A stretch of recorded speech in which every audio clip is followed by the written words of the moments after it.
rason ko mag-move na lang o magsabit ng aking resignation bilang chairperson at humanap sila ng ibang pwede maging chairman ng Blue Ribbon Committee. Pero magandang araw mga kababayan. Kakasuhan di umano itong si Kiko Barsaga dahil sa kanyang matinding panawagan kontra po kay Bongbong Marcos na mag-resign or else magka-people power. Samantala, itong si Ping Lacson ay tuluyan na pong nag-resign na bilang chairman ng Blue Ribbon Committee. Paano kasi mga kababayan natin? Ang Blue Ribbon Committee ay ginawa niyang pink kasi pumapabor sa mga pinklawan, sa mga loyalista, sa mga bangag kay Martin Romualdez Quezaltico ang kanyang ginawang investigation sa Blue Ribbon Committee.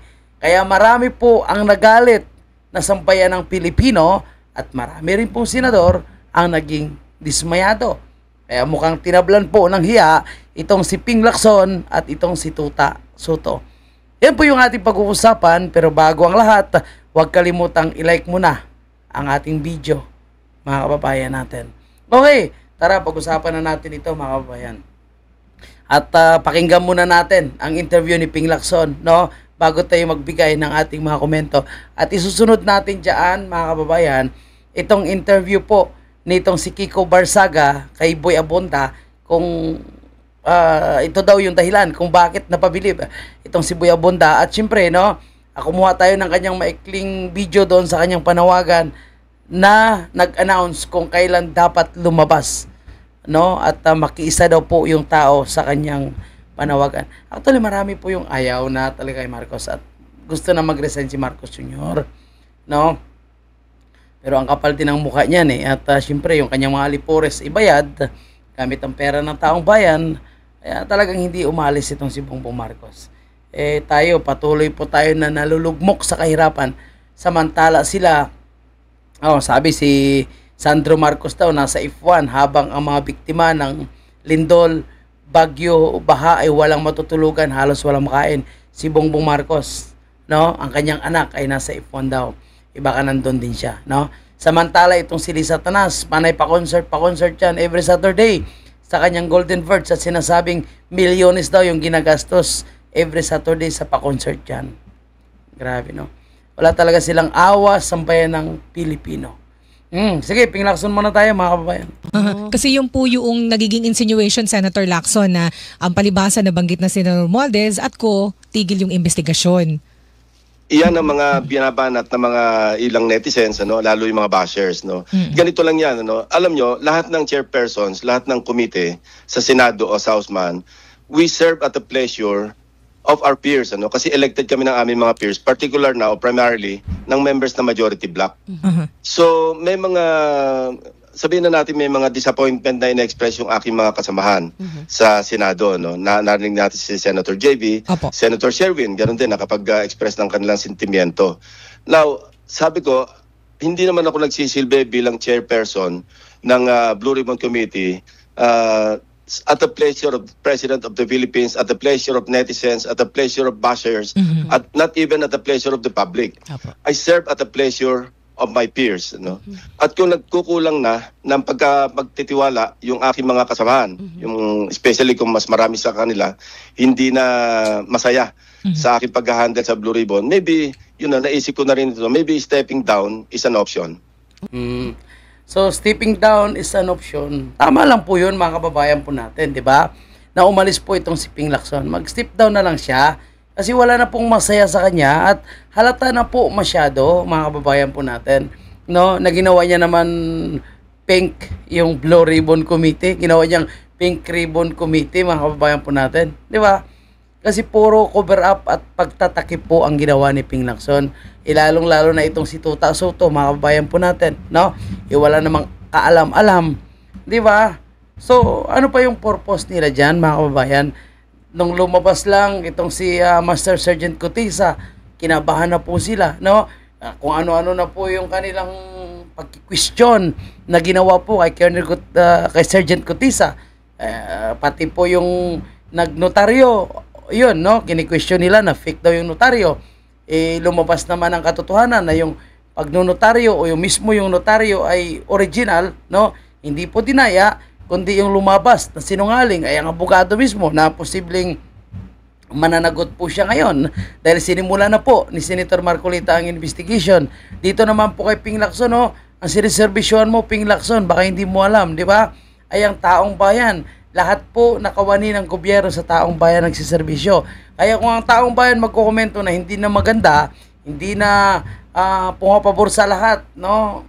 Halata na kino-cover up mo si Martin Romualdez, pinagtatakpan mo si Martin Romualdez, halata na kayo ay mukhang binabayaran ni Martin Romualdez, talagang tao magre-react. Dahil, imagine mo, una niyang sinabi po, mayroon po siyang 67 na mga kongresista na involved daw po sa maanumalyang flood control. Pero magulat ka, bakit senador ang nirekomendang pinagkakasuhan? Di ba? Tapos, yung mga nilabas na pangalan ni Diskaya, dinisregard na lang ni Tuta Soto at ni Ping Lacson. Pero yung sinabi ni Bernardo, yung sinabi ni Bryce Hernandez, doon lang po sila nakapokus. Sir, kino-consider niyo po yan? Yes, dahil nga sa mga naririnig kong mga pahiwatig ng aking mga kasamahan, isa sa mga konsiderasyon ko mag-move na lang o magsabit ng aking resignation bilang chairperson at humanap sila ng ibang pwede maging chairman ng Blue Ribbon Committee. Pero kung kayo... Pinag-isipan ko na yan nung dati nga because nga dito sa mga bagong mga developments na naririnig ko yung mga statements ng aking mga peers, aking mga colleagues, particular na sa majority bloc. Pero sige, Isa. Sorry, kung kayo po ang tatanungin, sa palagay nyo ba, hindi nyo na-handle ng mabuti yung trabaho as Senate Blue Ribbon Committee Chairperson? Kasi nito mga nakalipas na pagdinig, aminin po natin, ang dami namang na-reveal, di ba? Ang daming lumabas. At saka mas gumanda yung takbo. May mga observation na mas gumanda po yung takbo ng investigation. So, sip-sip din ditong taga-media, mga kababayan, no? Maganda daw po ang tinakbo ng investigation ng Blue Ribbon Committee. Ang kapal ng mukha nitong nasa media na ito. Paano gumanda po ang investigation, ang takbo ng investigation sa Blue Ribbon Committee? Pinagtatakpan po si Martin Romualdez. Maganda talaga kasi pagkakalam ko ito mga mainstream media, may pagmamayari dyan itong si Martin Romualdez. No, sip-sip din po itong mga taga-mainstream media na ito. Kaya tuloy na babas talaga itong mga mainstream media na ito. Itong mga iho di punggol na ito, mga kababayan. Dahil napakasinungaling nila at talagang pinagtatakpan pa nila kung ano po yung mali. Kitang-kita na nga po na napakaganda na po yung sinabi ni Gutesa, may ginawa po pa sila. Hindi nila kayang ipatawag si Martin Romualdez, hindi nila kayang ipatawag si Saldico at yung mga involved. O may sinabi pa nga na nangungumisyon pa itong si Executive Secretary. Di ba? Ang kababayan po natin obvious masyado. Kaya itong si Ping Lacson, alam niya kasi na itong si Tuta Soto, palubog na Nakita niya na hindi umubra po yung paghari-harian ni Tuta Soto dahil nakita ng taong bayan na hindi po siya karapat-dapat na maging Senate President. Diba? At pati itong si Ping Lacson, so bago pa mag-change ng leadership, bukas or sa Martes, kaya napilitan na po siya na magbitaw. Pero wala pa pong formal yan, mga kabayan natin, dahil wala pa po silang Senate session.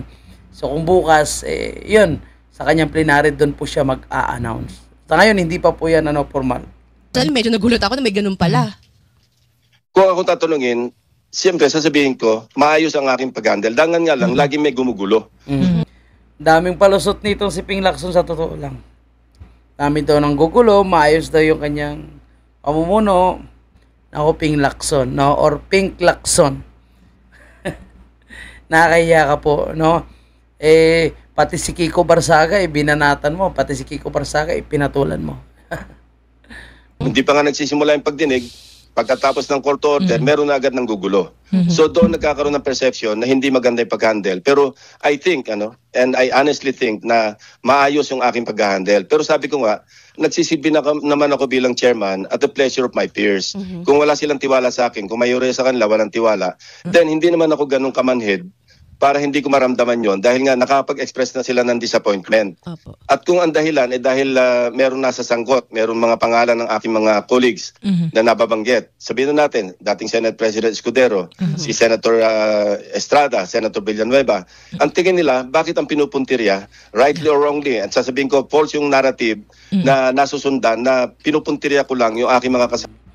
Daming palusot, mga kababayan po natin, Hindi niya daw pinupuntirya yung kanyang kapwa senador. Yun naman talaga yung plano mo, Ping Lacson. Diba? Para malinis at mapagtakpan ang pangalan nitong si Martin Romualdez. Amanda, at iniiwas ko doon sa sinasabing mismo mga arkitekto ng lahat ng ito na sina dating Speaker Romualdez at dating Congressman Saldico. Sila naman talaga. Well, I'm telling you, that's a false narrative. Pero kung ang pananaw ng aking mga kasamahan sa mayorya, gano'n na nga ang tinutumbok na direksyon. Hindi niya kasi kaya, actually na idein at ipatawag itong si Martin Romualdez at si Saldico. Kaya siguro ganito na lang yung kanyang desisyon. Dahil hindi ko kaya at pinipilit nyo, pinipresyon nyo ako, hindi mag-resign na lang ako. Tama, di ba, Ping Lacson? Ng Blue Ribbon Committee hearings, sino naman ako para mag-insist na mag-chair pa ng committee? Opo, pero nakausap niyo na po si Senate President Soto regarding po dyan sa usapin na yan? Hindi pa. Hindi pa. Pare-pareho kayong dalawang mga suhulan ni Martin Romualdez. Nagka-craft ako actually ng letter papunta sa kanya, pero ito kailangang i-manifest sa floor. So magpe-plenary session naman kami bago matapos yung ito bago mag-recess. So palagay ko doon ko dapat ihayag ito. Pero yun nga, dahil nga sa aking pananaw, dahil nga sa aking mga naririnig na mga pahiwatig ng aking mga kasama, hindi naman ako ganong kamanhead o hindi rin ako ganong kasid. Hindi daw ganong kamanhead, no? Si Boy Pinky Lacson, no? So, dapat talaga na mag-resign na lang siya, mga kabayan po natin. Dahil wala namang credibility ang nangyayaring investigation ngayon, no, dito kay sa Blue Ribbon Committee. Dahil ang ibang mga witnesses po ay hindi pa nila talaga natanong. So takot sila natanong kasi mapupunta talaga kay Martin Romualdez at malalapit na talaga kay Bongbong Marcos. Kasi tandaan po natin, sabi nga nung kinanta po nitong si Saldico, no? Lahat daw po ng mga pumirma ng budget si Bongbong Marcos naman eh. O bakit daw sila sisihin? So nagtuturuan na po sila, di ba? Tandaan natin, no? Wala namang pong Martin Romualdez kung walang Bongbong Marcos. Of course, walang Saldico kung walang Martin Romualdez. Walang mga taga DPWH kung walang walang Saldico, no? And wala namang contractor kung wala naman po itong mga taga DPWH. Na lahat yan sila ay konektado. No, lahat yan sila ay parang pyramid po, parang networking, no, na nagko-connect. So, hindi kasi makukulong yung mga ito sa totoo lang, mga kabayan po natin, hanggat si Bongbong Marcos talaga nakaupo sa pwesto. Kasi nakita nyo ngayon kung ano ang kanilang ginawa. Pati sa independent commission na ito, no, na nilayasan itong si Magalong. Ano ang sabi ni Magalong, mga kababayan natin? Walang transparency. So, patunay lang na pilit pinagtatakpan ng gobyerno ni Bongbong Marcos itong si Martin Romualdez at si Saldico, pati na rin ang Blue Ribbon Committee. So tinabla na po ng hiya itong si Pinky Lacson, lalo na nung lumabas yung kanyang picture na dinidinay niya noon na hindi niya kilala yung mga diskaya, hindi niya nakakausap. Pero nung lumabas yung kanyang picture, yun po ay malaking kahihiyan sa kanya. Sampal po yun sa kanyang pagmumukha. Imagine mo, i-deny mo tapos biglang nag-trending ang picture mo magkasama mga diskaya. Bistado ka. Talagang maraming faktor po kung bakit nag-resign itong si Ping Lacson. Magre-resign bilang chairman ng Blue Ribbon Committee. Pero ang ginagamit niya lang na palusot ay yung dismayado daw, hindi daw naniniwala ang kanyang kasamaan at may nanggugulo. Yan ay palusot niya lang. Pero talagang marami siyang kapalpakan dito. No, ang tanong, magkano na ang nakulimbat ni Ping Lacson? Hindi. Ang kagustuhan na maging chairman ng Blue Ribbon Committee. Maybe sa kanilang pananaw, merong mas magandang pwede mag-handle, iwan ako sa kanila yon. Senator, ito po, total nabanggit po ninyo yan. Si Senator Chis Escudero po, noong tumayo sa plenaryo nung nakaraang linggo, sabi niya, ito pong takbo ng investigasyon ay batay sa script ni Congressman Romualdez. Mismo, script ni Martin Romualdez. Oo. Kasi mga senador ang tinitira sila na mga nagboto against the impeachment ng Vice President at yung basically script daw po ito ni Congressman Romualdez. Kayo po yung namumuno doon sa investigasyon ng Blue Ribbon Committee. So ano po ang inyong tugon dito, sir? Yun nga yung sinasabi ko, no? False narrative yun. Hindi niya madidinay, mga kababayan po natin, di ba? Sinasabi niya lang false narrative. I-deny mo muna, no? Na hindi script ni Martin Romualdez ang ginagawa mo. Deny mo muna. Pero mukhang yun ang pumasok na rin sa isipan ng iba kong mga kasamahan sa mayorya. O, tingnan nyo mga kababayan po natin, hindi po ma-deny ni Ping Lacson. Sinasabi niya lang is false narrative. Pinapasinungalingan niya lang po. Pero hindi niya masabi na wala pong script. So, right or wrongly, kung ganun ang kanilang pananaw, wala rin ako magagawa. Hindi naman natin madidiktahan kung ano yung perception na sinusundan nila. Sir, kasama din po ba sa Parang inamin niya, hindi niya madideny eh. inyong consideration sa pag-iisip ninyo na magbitiw bilang chairman ng Blue Ribbon Committee yung sinabi ni Senator J.V. Ejercito na hinanakit po ng ilang mga senador sa majority block, nasa 4 or 5 daw po sila na nagbalak umalis sa majority block dahil dun sa nabanggit po ninyo na may 100 billion pesos na insertion sa 2025 national budget at lahat halos ng mga senador ay nagpasok. Ang kinasasama po ng loob ay parang you are burning the house down daw. Parang burning the house down, nalilingatan na ang tunay na pinag-ugatan ng problema ay Kamara. Parang napupunta po sa Senate ang focus. Actually, nag-usap kami ni Senator JB at sinabi niya na yung kanyang pahayag na yon nangyari bago kami mag-caucus, yung majority caucus, na kung saan pinuluan ko naman sa kanila kung ano yung...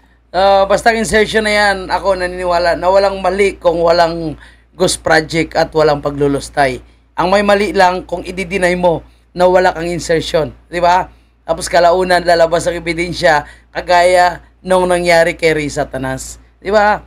Para nangyari kay Risa Tanas, mga kababayan po natin, na dinideny po ni Risa Tanas na wala po siyang insertion.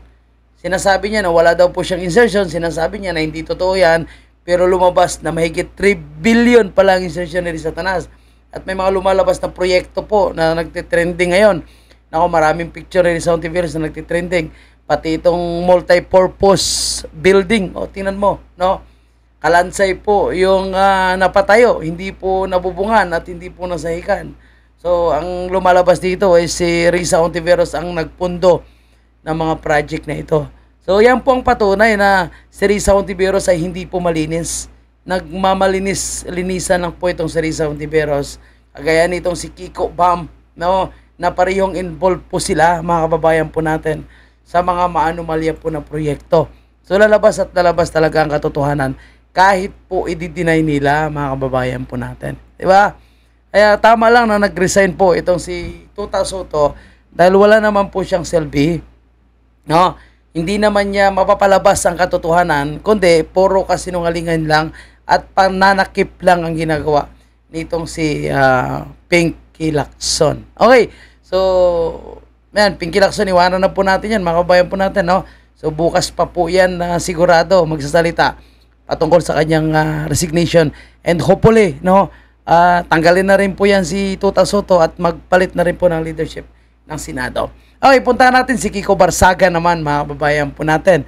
Pero kung dumating kayo dito sa video na to, huwag kalimutan mo na i-like, mga kababayan, yung sa mga matatyaga po natin nanonood at nakikinig po sa ating mga diskusyon, sa ating mga reaksyon. Maraming salamat po. Nabuhay po kayong lahat, mga kababayan natin. Okay, sabi po nitong si Kiko Barsaga, the Senate hearing on flood control has been suspended.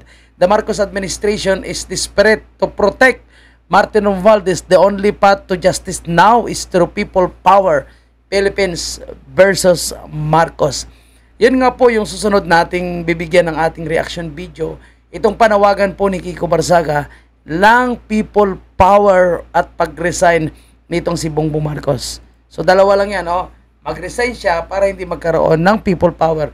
O kung hindi siya mag-resign, ay posible na magkaroon ng people power, mga kababayan. At sa interview din po nitong si Boy Abunda, abay napahanga po si Boy Abunda dahil sa galing, tapang at dedikado po nitong si Kiko Barsaga na magserbisyo sa ating bayan. No, sana po ay hindi magbago itong si Kiko Barsaga at panindigan niya sana yung sinasabi niyang tunay na pagbabago, no? At magkaroon po tayo ng leader na matino, no? Tingnan natin kung gaano karami po paano mai-convert ni Kiko Barsaga ang dami ng nanonood sa kanya at nag-share, no, into warm bodies. Sinasabi niyang people power at panawagan ng malawakang kilos protesta upang paresignin itong si Bongbong Marcos. Sige, pakinggan muna natin siya, no, dito po sa kanyang interview kay Buya Bunda. I am maximizing my efforts to ensure that Martin Romualdez will be held accountable for any possible involvement he has and for any negligence he may have in the flood control anomalies. Ano bang katiwalian? Ano ba ang nagawa ni Martin Romualdez? There are only two possibilities in this scenario. Either he is involved in the flood control projects in which he must be investigated, or he's completely negligent in the flood control anomalies, which would assume from Martin Romualdez's actions. He does not seem to be the type to let go of power unless absolutely necessary. He will be the type to cling onto his position until the very end. And that was the very end for him. Is he still powerful now? Well, we will see. They How can never big an sever. involvement does he have in the flood control mess na kinakarap natin? Well, the speaker controls everything in the House. So by that nature, we could assume that he controlled everything during. So, malaki talaga, malaki syempre, no? Ang talaga kasi siya yung may hawak ng pera ng taong bayan, eh. Siya yung may hawak ng purse, eh. Sila ni Saldico. So, talagang malaki yung kanyang involvement. Ako nga po, mga kababayan po natin, eh, para sa akin, pati ito si Sandro Marcos, eh. Kasi kasama din po sila sa majority, kasama po sila nagdidesisyon at sa mga insertion. And sa nagtrending din po ng video na balita ng Isiminay, doon po, no, Isiminay and I think Jamie, no, doon po sa lugar ni Sandro Marcos, abay marami palang mga substandard, no, na mga proyekto. Itong si Sandro Marcos, na ngayon ay sinasabi ni Congressman Pulong Duterte na may nagbigay daw po sa kanya ng update na ngayon ay nagkukumahog daw po itong si Sandro Marcos para tapusin, ipaayos ang mga nagibang mga flood control project niya. And again, no, kung totoo man ang balita, imagine nyo po, no, maraming binaha, maraming nalunod, maraming nalindol, no, nasirang ari-arian. Si Sandro Marcos nanood daw po ng F1. At itong si Lisa Marcos naman po, tingnan nyo po mga kababayan po natin, no, panay pa party-party sa kanilang lugar, no, yung Golden Verge na pinagawa niya, ginasusan I think yan ng 1 billion. So panay pa concert, panay pa party naman po itong si Lisa Tanas. So imagine mo kung gaano kalaking pera, no, yung nasasayang po nila na dapat na pupunta sa mahihirap. Natutulog na lang sa loob ng plastic bag, sa gitna ng palayan, sa gilid ng kalsada. No, ngayon nagkakaroon na ng 10 cities. So sa 10 cities sila magtsatsaga. No, hirap sa pagkain, hirap sa tubig. Buti na lang maraming private individuals, no, at organisasyon ang pumunta at nagbigay ng tulong. Pero ang Lisa Tanas, ayan, pa-party-party po sa Golden Verge sa Malacanang. Grabe talaga mga tao na ito. Okay, balik tayo sa panawagan ni Kiko Barsaga, mga kababayan natin. That time. No budget.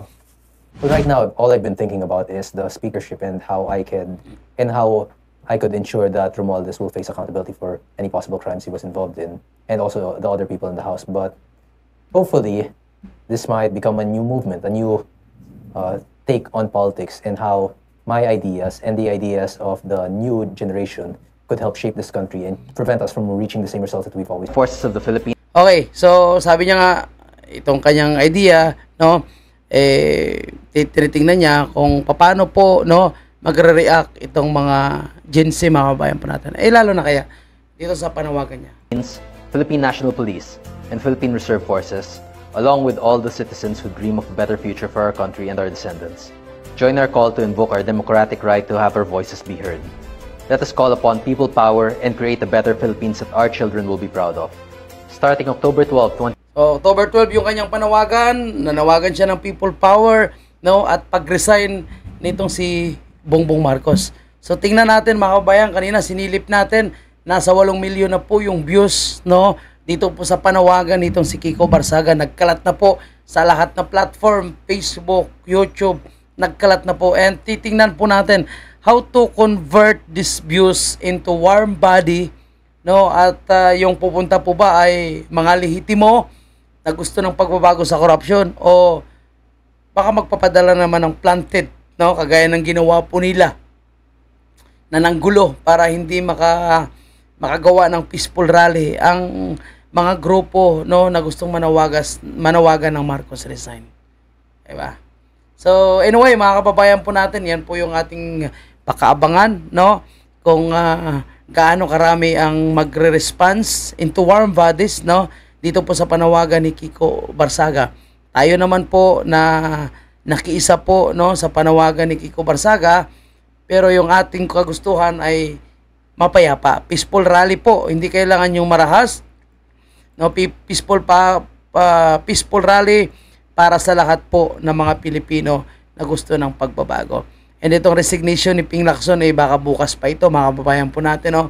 Marami nga po siyang palusot, pero obvious masyado yung kanyang pagiging bias at pagbibigay ng protection dito po kay Martin Romualdez. And of course, no, itong mga insertion ni Risa Tanas, no, na pilit niyang dinideny, pero booking na po siya sa nilabas na ebidensya nitong si Ka Tunyeng.